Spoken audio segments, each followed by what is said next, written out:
Dolphins fans, we officially fell victim to the letdown game. Losing to the Titans 28-27. Honestly, can't say I saw this coming. I don't know if you saw this coming. I didn't predict anyone seeing this one coming. 13-point favorites at home, primetime slot. You are ascending. They are doing the opposite of ascending, and we lose. Quite honestly, didn't deserve to win. And in these recap takeaway videos, this is a tough loss, just a crappy loss, just knowing what's ahead for us and what this team is made of and what they can do.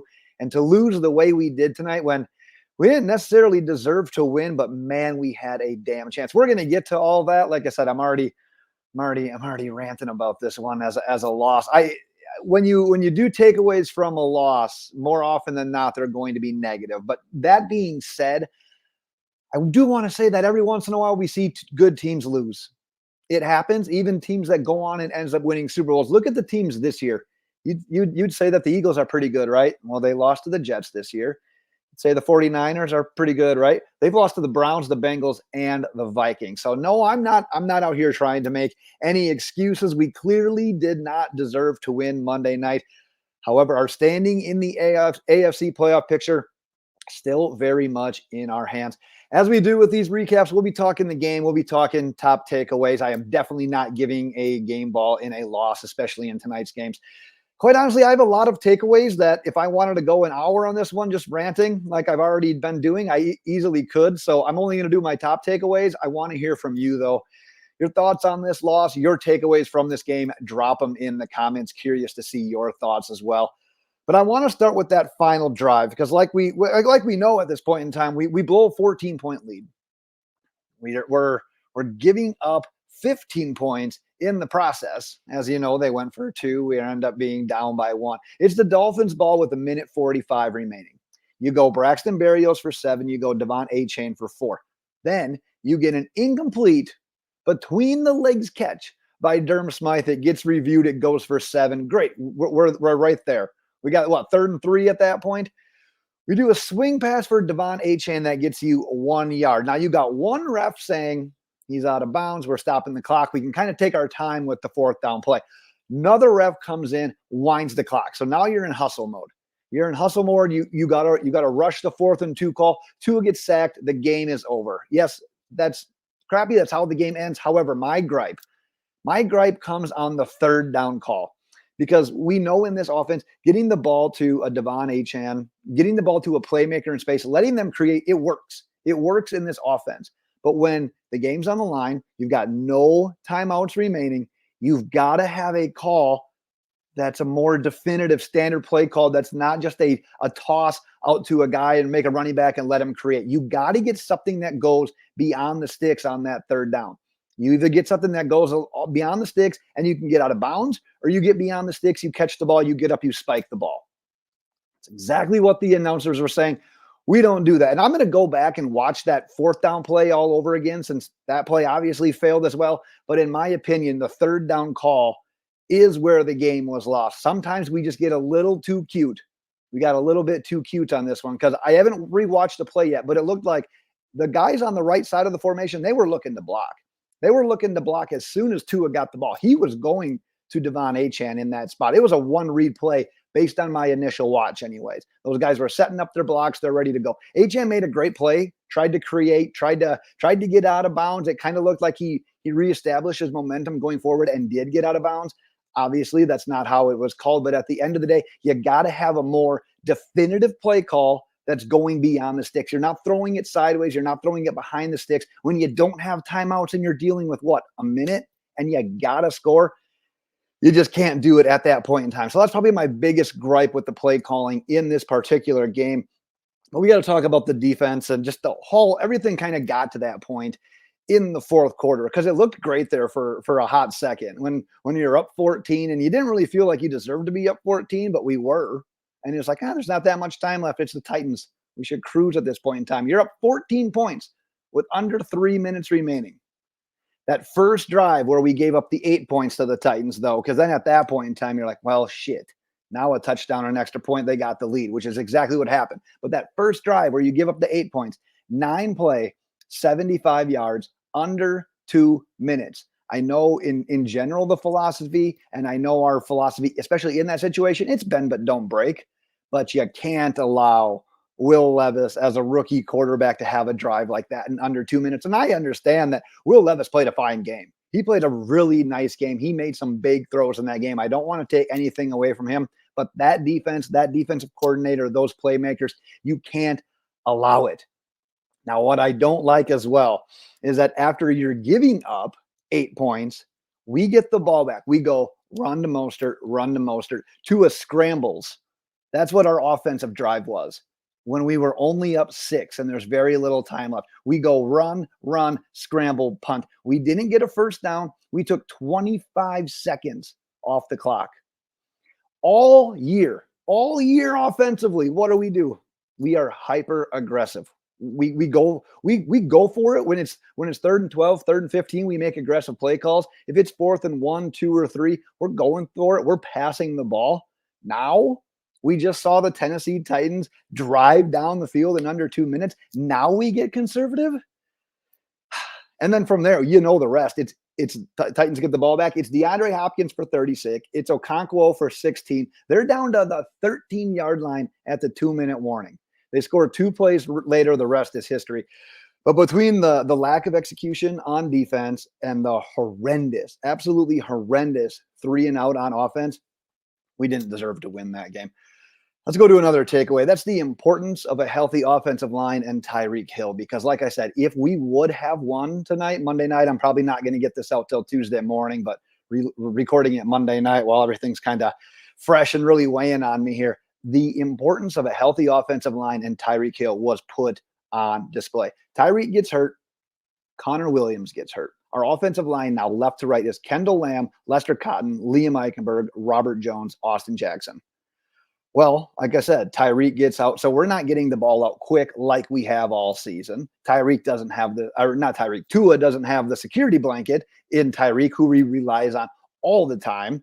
The timing is just off in general. You could even see it highlighted by 2 miscommunications to Jaylen Waddle, who Tua has a pretty good reputation with. They're pretty much on the same page most of the time. You saw 2 miscommunications with Jaylen Waddle while Tyreek Hill was out. Now, on top of that, we're quickly reminded that our offensive line, it looks good and it doesn't allow many sacks when we get the ball out quick.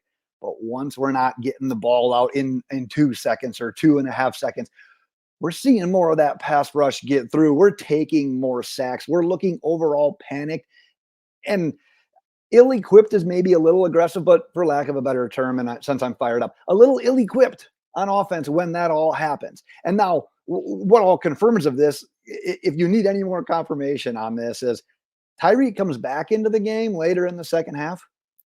Offense just marches right down the field. So yeah, like I said, if you needed any more confirmation on that, look what happened when Tyreek came back. No, we weren't flawless by any means, but our offense was at least moving the ball down the field. So we'll keep an eye on Connor Williams' injury.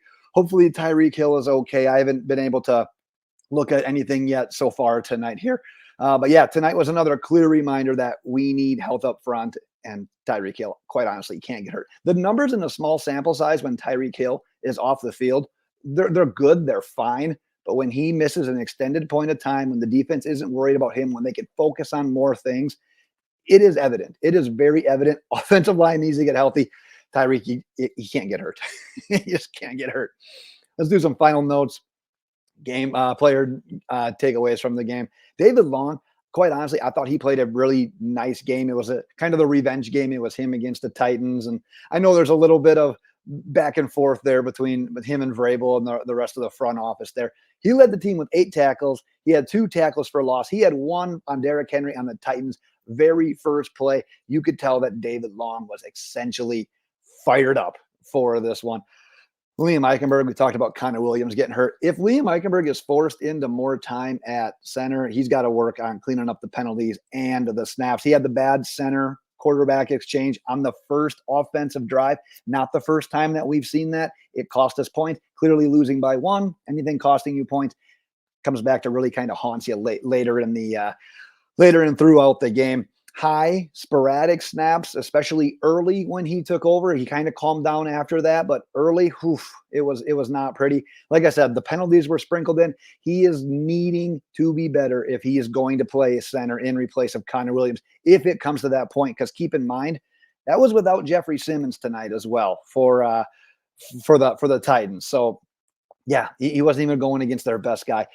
Zach Sealer, he had a great read on that pick six. That was an excellent play. He had a great pick on that stunt that he had on the game they ran up front, which freed up Christian Wilkins for his sack as well. That's the third straight game the Miami Dolphins have scored on defense. So I thought Sealer had some nice moments. Obviously, Wilkins as well.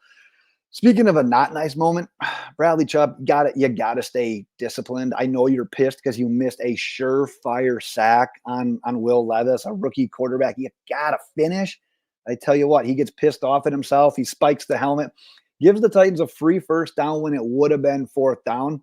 Derrick Henry goes and scores. Game is tied 7-7. It's hard. You never want to go back and say that one play cost us. But man, he gets a sack there, changes the entire thing. He even doesn't get the sack there, just doesn't spike his helmet and get the personal foul. Game potentially changes right there as well. The special teams tonight, special teams hasn't been great all year, but we get a field goal block. Blake Ferguson gets a penalty that gives the Titans great field position after a kickoff. I think it was on that same kickoff. Brandon Jones was lined up illegally. He had some sort of penalty on that kickoff. Tonight essentially proved just special teams matters. It's not the sexy thing. It's not what gets the headlines typically. But when you lose by 1 point, yeah, you can trace that back to so many things along the way. Just a couple more things here to wrap up. One more gripe. Oof, a lot of gripes tonight. Can we stop? Can we absolutely stop with the goal line fades? And anyone want to keep them going on? Man, just so frustrating. We missed one to Cedric Wilson. We're throwing a fade to a wide receiver who's already getting limited reps in this offense the way it is. Not a great play call, in my opinion. We missed one to Tyreek as well. One of the biggest curses probably for us is that fade that we hit to Tyreek back in week 1 against the Chargers. It worked, and ever since then, we think it's always going to work. Has it worked once since? I think maybe it's worked once since, but it hasn't worked any more than that, and it's kind of coming back to haunt us now. But those are two instances we settle for field goal attempts rather than giving a touch to a running back that leads the NFL in rushing touchdowns. I hate questioning Mike McDaniel, but it's plays like this where it's what we can do. As fans, as analysts of the game, we're allowed to do that as well. One more here, Devon Achane. I like what he brings to the table, but man, it comes with experience. He slows down a step on that goal route that he had. And if he doesn't slow down, he is housing that ball from Tua. Instead, the ball just falls right out of the edge of his hands. And I think that possession ended up in a 3-and-out punt as well. So once again, another example of what could have been. Typically, I end with the game ball, but like I said, there's no game balls given out in today's video. I don't like doing that with a loss. So I am going to wrap it up there. I am frustrated, as you can likely tell. Tone of voice, rambling, all the above. But I want to hear from you as well. Your thoughts on the game, your top takeaways. Go ahead, drop those in the comments. We'll be back, obviously, the next couple of days here. We got to get prepped for the New York Jets now, who no one saw this coming, but they're coming off of scoring 30 points against the Houston Texans in a win with Zach Wilson back at quarterback. So it's the NFL tonight once again proved that anything is possible. I am going to cut it right there, Dolphins fans. Get a drink, whatever you got to do to get over this one. Let's forget it. Fins up.